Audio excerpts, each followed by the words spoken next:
Okay, we were discussing about the meningitis. उसका हमने जो है वो देखा कि मेनिंजाइटिस जो है वो क्या होता है, उसके कॉजेज़ देखे हमने हमने सिम्टम्स देखे, उसके साइंस देखे, उसके बाद हमने उसकी डायग्नोसिस की। अब हम उसका ट्रीटमेंट करने लगे हैं, ठीक है।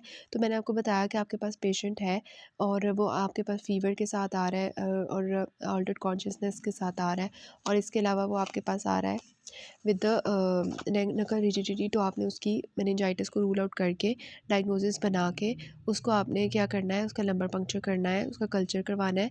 लेकिन आपने क्या करना है कि उसकी एम्पिरिकल एंटीबायोटिक थेरेपी स्टार्ट कर देनी है जैसे ही आप लंबर पंक्चर परफॉर्म करते हो उसके बाद, ठीक है।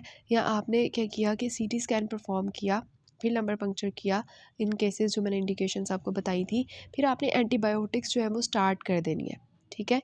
जैसे ही आपको नज़र आए कि जी हमारा जो CSF है वो क्लाउडी है, ठीक है, अभी आपने लैब्स में उसको भेज दिया है, लेकिन साथ ही आपने उसको IV एंटीबायोटिक स्टार्ट करवा देनी है according to patients as.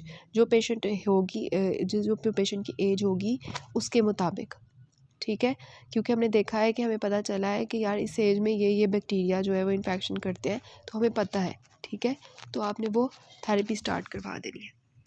So what is the empirical therapy for the acute bacterial meningitis. ये बहुत अच्छा टेबल बना हुआ है, इसको हम देख लेते हैं। देखिए, infants of less than 3 months, मैंने आपको बताया उसमें बेल ऑर्गेनिजम्स कॉमन होते हैं, ग्रुप बी स्ट्रेप्टोकोकस, इकोलाई और लिस्टीरिया मोनोसाइटोजीन्स, ठीक है। तो इसके लिए जो आपकी थेरेपी होती है वो आपने याद रखनी है। लिस्टीरिया मोनोसाइटोजीन्स के लिए कुछ भी आपको याद नहीं आ रहा, आपने सबसे पहले सोचना है एम्पीसिलिन, ठीक है। एम्पीसिलिन जब आप देते हो उसके बाद आपके दूसरे होते हैं एम्पीसिलिन के साथ वैनकोमाइसिन, ठीक है, और आपकी होती है सिफोटेक्सिन, ठीक है। जो हमारी लिस्टीरिया मोनोसाइटोजीन्स होती है ना, ये मोस्टली आपको जो है ना रेजिस्टेंट मिलती है सेफ्लोस्पोरिन से और सेंसिटिव मिलती है पेनिसिलिन से। तो आपने क्या करना है, एम्पीसिलिन देनी है टू द सेफ्ट्राइक्सोन, ठीक है, या सिफोटेक्सिन, जो भी आपने सेफ्लोस्पोरिन देनी है उसके साथ आपने एम्पीसिलिन ऐड कर देनी है और आपने वैनकोमाइसिन ऐड कर देनी है, ठीक है। जो लिस्टीरिया मोनोसाइटोजीन्स होती है ना, ये मोस्टली आपके जो एल्डरली होते हैं, न्यूनेट्स होते हैं, जो एड्स के पेशेंट्स होते हैं, इम्यूनो कॉम्प्रोमाइज्ड होते हैं, जो प्रेगनेंसी की फीमेल्स होती हैं, उनमें मोस्टली ये ऑर्गेनिज्म कॉमन होता है। तो जब भी आपको इस तरह के बच्चे मिलते हैं, न्यूनेट्स, एल्डरली, एड्स के, इम्यूनो कॉम्प्रोमाइज्ड, प्रेगनेंसी, तो आपने लिस्टीरिया मोनोसाइटोजीन्स को सोचना है और आपने उनको क्या दे देना है, एम्पीसिलिन, सेफ्ट्राइक्सोन और वैनकोमाइसिन, ठीक है, या सेफ्लोस्पोरिन कोई भी, ठीक हो गया। तो ये हमारी हो गई ट्रीटमेंट फॉर द इन्फेंट्स। फिर हमारे होते हैं 3 मंथ्स टू 50 ईयर्स के लोग, ठीक है। इनमें हमारे कौन सी हैं, नेज़ीरिया मेनिंजिटिस, स्ट्रेप्टोकोकस निमोनिया और एच इन्फ्लुएंजा, ठीक है। तो ये जो लोग होंगे NSH, ठीक है, इसे आप याद कर लें। इनको आपने क्या ऐड करवा देना है, सिर्फ सेफ्ट्राइक्सोन, ठीक है, और वैनकोमाइसिन, ठीक है। तो ये किसको कवर करेगा, देखें जो पेशेंट्स होंगे यहाँ पे आपको नज़र आ रहे हैं नेज़ीरिया मेनिंजिटिस के, ठीक है। नेज़ीरिया मेनिंजिटिस के जब भी आपको पेशेंट नज़र आएंगे तो उनके अंदर आपने मेनिंजोकोकल रैश आपको मिल जाती है, तो आपने क्या ऐड कर देना है, बेंजाइल पेनिसिलिन, ठीक है। बेंजाइल पेनिसिलिन जो है ना ये आपकी होती है, और अगर उनको जो है बेंजाइल पेनिसिलिन से एनाफिलैक्सिस है तो फिर आपने उनको क्या देना है, क्लोरमफेनिकोल और वैनकोमाइसिन, ठीक है। तो ये हमने इधर देख लिया कि सेफ्ट्राइक्सोन और वैनकोमाइसिन होगी 3 मंथ्स टू 50 ईयर्स में, ठीक है। फिर आपकी देखिए सेम ट्रीटमेंट्स हैं, 50 ईयर्स से ज़्यादा है, वही ऑर्गेनिजम्स हैं, निज़ीरिया मेनिंजिटिस, स्ट्रेप्टोकोकस निमोनिया और लिस्टीरिया, ठीक है। इसमें एच इन्फ्लुएंजा नहीं होगा, मैंने आपको बताया वो आपके मोस्टली, वैसे तो इसकी वैक्सीन भी हो गई होती है बच्चों की, तो मोस्टली नहीं कॉज करता है एच इन्फ्लुएंजा, लेकिन 50 ईयर्स से ज़्यादा में लिस्टीरिया मोनोसाइटोजीन, स्ट्रेप्टोकोकस, ठीक है। तो जहाँ पे लिस्टीरिया आ गया वहाँ पे क्या आती हैं वही चीज़ें, सेफ्लोस्पोरिन, वैनकोमाइसिन और एम्पीसिलिन, ठीक है।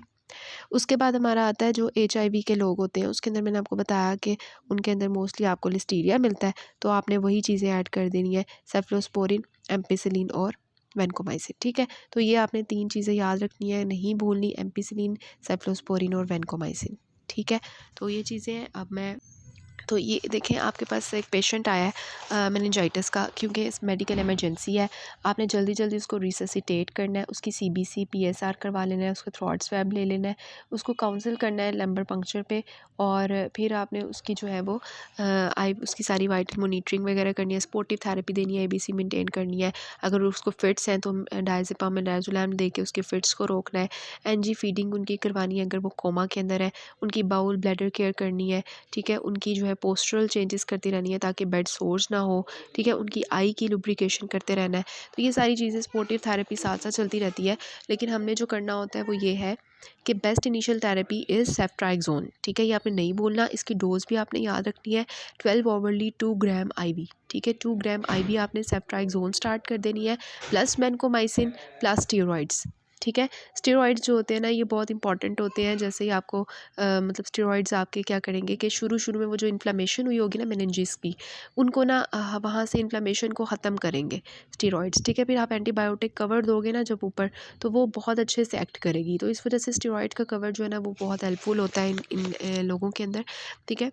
तो ये हमारी होती है सेफ्ट्राइक्सोन, वैनकोमाइसिन और स्टेरॉइड्स, ठीक है, ये आपकी बहुत अच्छी थेरेपी चलती है इन तीनों चीज़ों की, ठीक है। तो बता रहे हैं कि स्टेरॉइड्स जो है वो हम बच्चों के अंदर और एडल्ट्स के अंदर दोनों के अंदर देते हैं 15 to 20 minutes before antibiotics for 2 to 4 days, ठीक है। ये क्या करेगा, ये स्टेरॉइड्स क्या करते हैं, ये डेफनेस को जो है ना प्रिवेंट करते हैं, और इसके अलावा ये एंटी इन्फ्लेमेटरी इनका रोल होता है, बहुत अच्छी इफेक्ट करते हैं फिर ये एंटीबायोटिक्स का, ठीक है। ये नीचे मैंने लिखा हुआ है कुछ के रॉकी माउंटेन स्पॉटिंग फीवर, इसका आपको पता हो ये टिक की वजह से होता है। इसमें जो रैश होती है ना रॉकी माउंटेन स्पॉटिंग फीवर की, वो सेंट्रल पेरिफेरल से सेंट्रल की तरफ मूव करती है, ठीक है। तो उस केस में हमने क्या ड्रग देनी है, डॉक्सीसाइक्लिन, ठीक है। और अगर आपको लाइम डिज़ीज़ लग रही है ना, तो लाइम डिज़ीज़ में आपने टारगेट लीजन्स चेक करनी होती है, जिसमें रेड बाहर रेड होता है और अंदर पेल होता है, ठीक है, इस तरह का हमारा टारगेट लीजन्स आपको मिलती हैं। तो लाइम डिज़ीज़ के लिए भी आपकी जो डिज़ीज़ है आपकी जो ड्रग है दैट इज़ सेफ्ट्राइक्सोन आईवी, ठीक है। तो ये चीज़ एक इंपॉर्टेंट एमसीक्यू के लिए कि रॉकी माउंटेन के लिए और लाइम डिजीज़ के लिए आप क्या ट्रीटमेंट दे रहे हैं। अदर रेजिमेंट्स मैंने आपको बता दिए हैं कि मेनिंजाइटिस के लिए आपका जो मेनिंजोकोकल रैश है उसको देखते हुए आपने बेंजाइल पेनिसिलिन देनी है, लेकिन अगर किसी को इसका एनाफिलैक्सिस है तो क्लोरामफेनिकोल प्लस वैनकोमाइसिन है। लिस्टीरिया की थेरेपी मैंने आपको बता दी है, कॉम्प्लिकेशंस भी हम डिस्कस कर चुके हैं, वही है डेफनेस है मोस्ट कॉमन, सेरिब्रल एडिमा है, ठीक है, हाइड्रोसिफिलिस है, और हाइपोनेट्रीमिया इसमें होता है, SIADH हो जाता है ना इन लोगों के अंदर, और इस केस में सारा, ठीक है। तो ये हमारी होगी इसकी कॉम्प्लिकेशंस, ठीक है। तो ये हमारी हो गई इसकी ट्रीटमेंट। फिर स्टेरॉइड्स का एक पॉइंट लिखा हुआ है स्टेप अप में, वो कहते हैं कि जो हमारी है ना स्टेरॉइड्स, ठीक है, अगर आप सस्पेक्ट कर रहे हैं कि किसी को स्ट्रेप्टोकोकस निमोनिया है, ठीक है, उसकी वजह से हुआ है, तो आपने क्या करना है कि आपने उसको सेरिब्रल एडिमा को प्रिवेंट करने के लिए, मतलब वही इन्फ्लेमेशन के लिए हमने स्टेरॉइड्स देने हैं, ठीक है। फिर हम करते हैं इसकी प्रिवेंशन, ठीक है। प्रिवेंशन जो है ना वो हम क्या करते हैं, किससे करते हैं, वैक्सीनेशन से, ठीक है। वैक्सीनेशन बहुत इंपॉर्टेंट होती है इसकी। तो ये बता रहे हैं कि हमने कैसे सारी प्रिवेंशन करनी है इसकी। सबसे पहले प्रिवेंशन ऑफ मेनिंजोकोकल इन्फेक्शन है कि अगर आपको जो है कोई लग रहा है, हाउस होल्ड कॉन्टेंट्स हैं, ठीक है, और child care nursery school contents के हैं, ठीक है, या contact with the patients oral secretions हो जाती है, ठीक है, like kissing, sharing of toothbrushes, sharing of eating utensils, ये सब कुछ, ठीक है, उनके अंदर आप करोगे। इसके अलावा जो चिल्ड्रन होते हैं, एडल्ट्स होते हैं, उनकी उन्होंने डोजेस बताई हुई है कि आपने क्या क्या जो है वो करनी है, लेकिन जो चीज़ें याद रखने वाली हैं वो ये कि कौन सी चीज़ें हम यूज़ करते हैं प्रिवेंशन के लिए, ठीक है। तो ये मैंने जो हाईलाइट किया हुआ है ना, बस ये देखें कि आपने रिफेम्पिसिन, ठीक है, और सिप्रोफ्लॉक्सिन, ये हमारी जो है ना होती हैं प्रिवेंशन के लिए। रिफेम्पिसिन आपने अगर कुछ भी याद नहीं रहता तो रिफेम्पिसिन याद कर लें फॉर द प्रिवेंशन, ठीक है। इसके अलावा रिफेम्पिसिन के अलावा इसकी वैक्सीन्स होती हैं, ये हमारी मेनिंजोकोकस जो ग्रुप ए और सी होती है ना उसके लिए प्रिवेंशन के लिए होती है, जो ग्रुप बी है ना उसकी प्रिवेंशन के लिए हमारे पास कोई भी नहीं है ड्रग, ठीक है। इसके अलावा वैक्सीन्स का बता देती हूँ, देखें जितने भी 65 ईयर्स ये स्टेप अप पे लिखा हुआ है 65 से अबव के जितने भी अडल्ट्स हैं उन सबको आपने वैक्सीनेट करना है फॉर स्ट्रेप्टोकोकस निमोनिया। ठीक है, जो जिनकी स्प्लीन रिमूव हुई हुई है, एस्प्लीनिक पेशेंट्स हैं, ये हम ब्लड में भी डिस्कस कर चुके हैं, उनको आपने वैक्सीनेट करना है for 3 organisms which are Neisseria meningitidis, Streptococcus pneumoniae, influenza.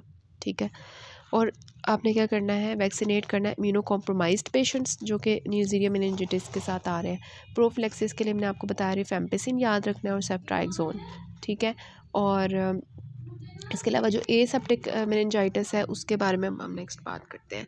ठीक है, नेक्स्ट वी हैव द और टीबी मेनिनजाइटिस। ठीक है, अब इसका टेबल जो है ना वो हम पहले डिस्कस कर लेते हैं। ये जो नीचे बना हुआ है इसमें आपको CSF फाइंडिंग्स बताई हुई है मेनिनजाइटिस की, ये इंपॉर्टेंट है। और बैक्टीरिया की तो हम डिस्कस कर चुके हैं ना। तो बैक्टीरिया का देखें, बैक्टीरिया का हमने देख लिया कि इसमें क्लाउडी होगा, इसका पेरेंट्स WBC काउंट इसका ज़्यादा हुआ होगा। इसके अलावा इसमें न्यूट्रोफिल्स हमें ज़्यादा मिलेंगे, ग्लूकोज इसमें हमें कम मिलेगा, प्रोटीन्स हमें जो है वो इसमें ज़्यादा होती हैं। ठीक है, और ग्राम स्टेनिंग पे हमें जो है पॉजिटिव मिल जाता है या कल्चर पॉजिटिव मिल जाता है। ठीक है, वायरल में जो चीज़ें डिफरेंस है वो ये कि वायरल में हमें पेरेंट्स जो है वो क्लाउडी नहीं नज़र आएगी। ठीक है, और मतलब क्लियर होगा बिल्कुल। और वायरल में जो मोस्ट इंपॉर्टेंट चीज़ है वो ये कि लिम्फोसाइट्स का लेवल ज़्यादा मिलेगा। ठीक है, और ग्लूकोज हमें नॉर्मल मिलेगा, प्रोटीन्स हमें इंक्रीज़ मिलेंगी उसी तरह, और ग्राम स्टेन में नेगेटिव आ जाएगा। तो कौन सी चीज़ें हमें बताएंगी, सबसे पहले हमने उसका कलर देखा, बिल्कुल क्लियर था। ठीक है, और हमें लिम्फोसाइट्स मिल गए। ठीक है, तो ये चीज़ें में इंपॉर्टेंट है। ग्लूकोज नॉर्मल मिल गया तो मतलब हमने वायरल को सोचना है। ठीक है, इसके अलावा वी हैव द टीबी। ठीक है, टीबी में क्या है कि जो हमारा क्लाउडी है, ठीक है, क्लाउडी कलर मिल गया। अब हमने क्या किया, हमने लैब्स करवा ली। लैब्स में हमें WBC काउंट इतना ज़्यादा ना मिला जितना हमें बैक्टीरिया में मिला था। ठीक है, लेकिन इसमें जो मोस्ट इंपॉर्टेंट चीज़ है वो ये है कि इसमें प्रोटीन्स जो है वो इंक्रीज़ मिलेंगी, ग्लूकोज जो है वो हमें डिक्रीज़ मिलेगा, ग्राम स्टेन नेगेटिव मिलेगा। तो ग्राम स्टेनिंग से हमारा एक पता चल रहा है कि ये टीबी है। इसके बाद क्रॉनिक हिस्ट्री होगी और क्लिनिकल फीचर्स होंगे, इससे हम जो है वो पता लगा लेंगे। टीबी मेनिंजाइटिस इतना इंपॉर्टेंट नहीं है, बस ये है कि माइकोबैक्टीरियम ट्यूबरक्लोसिस से होता है due to complication of primary tuberculosis. Primary tuberculosis में क्या होगा कि पहले से पेशेंट को जो है वो लंग्स में टीबी होगा, वो यहाँ से आएगा, बेस ऑफ ब्रेन में मोस्टली एक कॉज करता है। सिम्टम्स इसके क्या होंगे, वही होंगे जो एक मेनिंजाइटिस के सिम्टम्स होते हैं, लेकिन इसकी मोस्ट इंपॉर्टेंट चीज़ होती है कि इसके साथ टीबी की सारे साइंस होंगे, वेट लॉस, ठीक है, हाई ग्रेड फीवर होगा और नाइट स्वेट्स होंगे, वो सब कुछ। ठीक है, तो वो टीबी हम बता देगा। साइंस हमारे वही हैं, साइंस ऑफ मेनिंजिज्म। मेनिंजिज्म के जो साइंस होते हैं उसमें हेडेक, फोटोफोबिया और नेक रिजिडिटी आ जाती है। और इसमें क्या होगा, ऑक्यूलोमोटर पैल्सिस होंगी, पेप्लेडिमा, फोकल न्यूरोलॉजिकल साइंस, मतलब इसमें वही चीज़ें हैं। ट्रीटमेंट क्या है कि हम इसमें एंटी ट्यूबरक्लोसिस थेरेपी देते हैं। ठीक है, जिसमें हमारे क्या होते हैं, यू नो दैट इसमें हमारे होते हैं आइसोनियाज़िड, रिफेम्पिसिन, पायरिजिनामाइड और डिथैम्ब्यूटल। ठीक है, ये हमारी एंटी टीबी थेरेपी होती है। इसमें हमारा निमोनिक होता है आई रैप। ठीक है, आई फॉर आइसोनियाज़िड, इसकी डोज होती है 5 to 10, रिफेम्पिसिन की होती है 10 to 15, इथैम्ब्यूटल की 20 to 25 और पायरिजिनामाइड की 25 to 30। ठीक है, मिलीग्राम्स पर केजी पर डे के लिहाज से हम देते हैं। ठीक है, तो ये हमारी होती है। और इसके अलावा आपको पता है कि जो आइसोनियाज़िड होती है इसके साइड इफ़ेक्ट्स होते हैं कि ये विटामिन B6 की डेफिशिएंसी हो जाती है, तो हमें इसके साथ देना पड़ता है, हेपेटोटॉक्सिक होता है। रिफेम्पिसिन का आपको पता है ऑरेंज कलर आ जाता है हमारी सिक्रीशंस का। आई का, इथैम्ब्यूटल का क्या है कि आई के साइड इफ़ेक्ट्स होंगे, और पायरिजिनामाइड का क्या होगा, यूरिक एसिड लेवल ज़्यादा हो जाता है, तो वो हमने यूरिक एसिड स्टोन्स का फॉर्मेशन का होता है, तो वो हमने ध्यान रखना होता है। ठीक है, अच्छा, इसके साथ ना हमारा एंटी टीबी थेरेपी के साथ ना स्टेरॉइड्स बहुत हेल्पफुल होते हैं।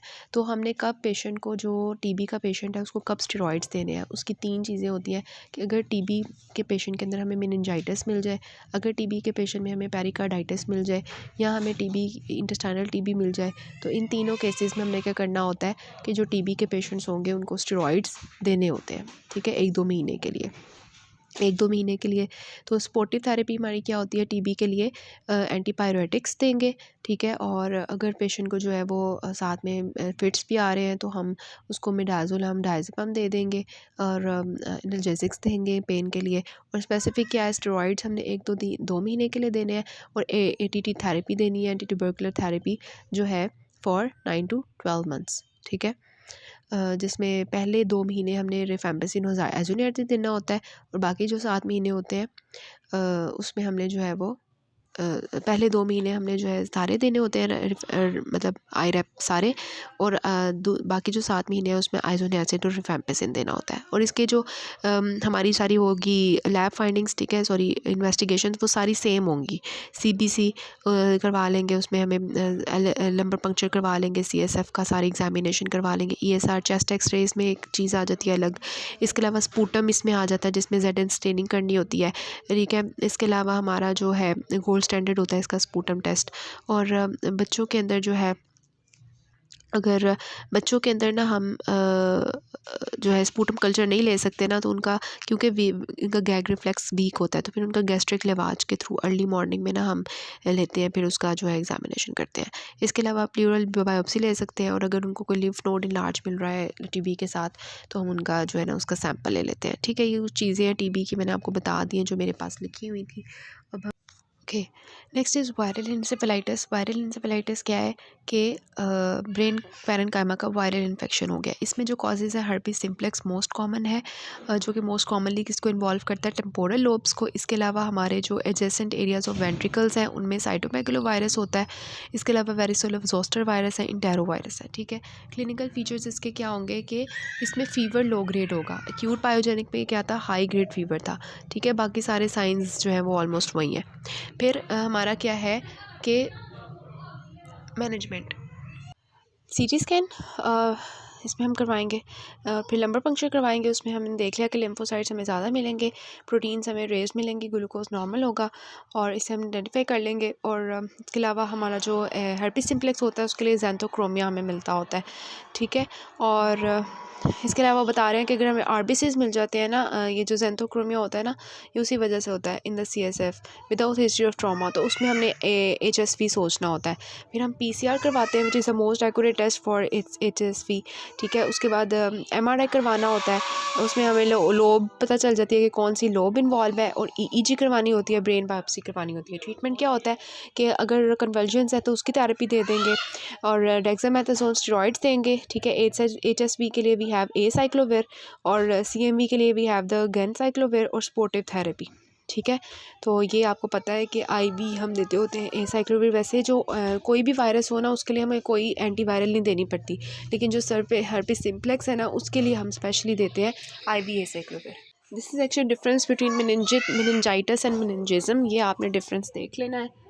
फिर आ जाता है ब्रेन एब्सेस, ठीक है। इसमें क्या होता है, ये as a complication of meningitis हो सकता है। इसमें क्या होता है, ब्रेन पैरेन्काइमा में ना फोकल कोई भी सब पास इकट्ठी हो जाती है, ज़्यादातर फ्रंटल लोब के अंदर, और फिर पेराइटल लोब, वैसे फ्रंटल लोब के अंदर, ठीक है। इसमें जो मोस्ट कॉमन एजेंट है दैट इज स्ट्रेप्टोकोकस, और पेनिट्रेटिंग इंजरीज में मोस्ट कॉमन कौन सा है, स्टेफिलोकोकस। बाकी एनारोब्स हैं और पोलीमाइक्रोबियम है, ठीक है।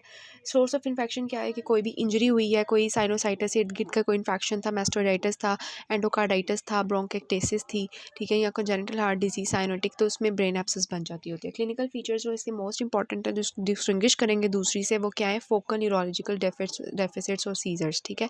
अगर पेशेंट इसके साथ भी आ रहा है ना, लॉन्ग विद हेडेक फीवर, तो वो जो है ना हमारा क्या होगा, हमने सोचना है कोई एब्सेस है, ठीक है। बाकी वही है, रेज्ड इंट्राक्रैनियल प्रेशर है, थर्ड नर्व और सिक्स नर्व पाल्सी, ठीक है। इसमें जो सिक्स नर्व पाल्सी होगी उसमें लेटरल रेक्टस पाल्सी हो जाएगी, और इसके अलावा थर्ड नर्व पाल्सी होती है, एट नर्व होगी तो डेफनेस हो जाएगी पेशेंट को, ठीक है। तो ये नर्व पाल्सीज कॉमन होती है।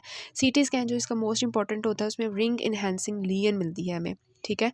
रिंग इनहेंसिंग लीजन जब भी हमें नज़र आएगी तो हमने सोचना है कि कोई एब्सेस बनी हुई है, कोई कैंसर है, ठीक है। तो ये हमने सोचना है। मैनेजमेंट में ये क्या है कि सीटी स्कैन हम करवा लेंगे, और क्योंकि हमें पता है कि जब भी एब्सेस बनी होगी सबसे पहले सीटी स्कैन करना है, फिर लंबर पंक्चर करना है, ठीक है। तो उसमें हमें क्या मिल जाएगा, रिंग एनहांसिंग लीजन मिल जाएगी, ठीक है। लंबर पंक्चर जो है वो हम कभी नहीं भी करवाते होते, हम बस ये देखते हैं कि WBC राइज है, ये सर CRP राइज है, एब्सेस बनी हुई है, तो हम उसका ट्रीटमेंट शुरू कर देते हैं। ट्रीटमेंट में क्या होता है कि हम जो है वो हमें IV एंटीबायोटिक स्टार्ट करवानी होती है, जिसमें सेफ्ट्राइक्सोन है, वैनकोमाइसिन है, और क्या है, एडिशनल मेट्रोनिडाजोल, ठीक है। बाकी अपने अगर कन्वर्जन्स है तो एंटी कन्वर्जन थेरेपी है, अगर सेरिब्रल एडीमा हुआ है तो उसके लिए हम डेक्सामेथासोन देंगे, अगर इंट्राक्रैनियल प्रेशर राइज है तो IV मैनिटोल देंगे, और अगर हमारा जो है वो किसी भी ट्रीटमेंट से फ़ायदा नहीं हो रहा, एब्सेस नहीं खत्म हो रही वहाँ से, तो हम सर्जिकल ड्रेनेज कर देंगे। साइड में मैंने एक चीज़ लिखी हुई है कि अगर रिंग एनहांसिंग लीजन हमें मिलती है ना, तो हमने देखना है पेशेंट HIV पॉजिटिव है या नेगेटिव है, ठीक है। अगर रिंग एनहेंसिंग लीजन के साथ हमने HIV पॉजिटिव मिल जाता है तो हमने सोचना है, हमने टॉक्सोप्लाज्मोसिस सोचना है। उसके लिए हमने ट्रीटमेंट स्टार्ट करना है पायरामीथामीन, ठीक है, पायरामीथामीन और सल्फाडायाजीन, ठीक है। और फिर हमने जो है 10 से 14 दिन के बाद क्या करना है, CT स्कैन परफॉर्म करना है। अगर हमें जो है वो लीजन बढ़ी हुई नज़र आ रही है, ठीक है, तो फिर हमने जो है ना वो क्या करना है, हमने हमें लीजन बढ़ी हुई नज़र आ रही है तो फिर हमने सोचना है कि अभी अभी वो वहीं है, ठीक है। तो अगर तो वो पहले से ड्रग ट्रीटमेंट देने के बाद जो है वो छोटी हो गई है तो हमने अपनी ट्रीटमेंट वही रखनी है। अगर वही सेम है, मतलब कि हमें लग रहा है कि अब टॉक्सोप्लाज्मोसिस नहीं है, मतलब वो लीजन ये थेरेपी से ठीक नहीं हो रही, तो हमने बायोप्सी करनी है। अगर HIV पॉजिटिव है ना, तो सॉरी नेगेटिव है, तो फिर हमने सोचना है कि नहीं टॉक्सोप्लाज्मोसिस नहीं है, कोई बैक्टीरिया है। तो उसके लिए हमने बायोप्सी सीधी सीधी करनी होती है, जिसमें हम फिर देखते हैं कि कौन सी कोई कैंसर को हम देख लेंगे, क्योंकि मैंने बताया रिंग एनहेंसिंग लीजन आपको या तो इन्फेक्शंस में मिलेगी या कैंसर्स में, ठीक है। या वो बैक्टीरियल इन्फेक्शंस भी हो सकते हैं, वो टॉक्सोप्लाज्मोसिस भी हो सकता है। टॉक्सोप्लाज्मोसिस के लिए आपने जो करना है वो मैंने आपको बता दिया, वो HIV पॉजिटिव के ऊपर डिपेंड करेगा। अगर वो नेगेटिव है, ठीक है, तो हमारा HIV नेगेटिव है तो बायोप्सी करेंगे, उसमें हम देखेंगे कि कैंसर है या इन्फेक्शन है। इन्फेक्शन कौन से हो सकते हैं, ग्राम नेगेटिव और एरोब्स के हो सकते हैं, स्ट्रेप्स के हो सकते हैं जो हमने देखे, और एस्ट्रोसाइटोमा ब्लास्टोमा, मतलब कोई कैंसर्स भी रूल आउट हो सकते हैं बायोप्सी से, ठीक है। So this was all about the abscess and the meningitis from the infant Masood. इन स्टेप अभी हम साथ साथ कवर कर चुके हैं, उसकी जो चीज़ें हैं नेक्स्ट पार्ट में मैं बाकी बता दूंगी, साथ हम पास्ट पेपर्स डिस्कस कर लेंगे और डेविडसन की टेबल्स, ठीक हो गया।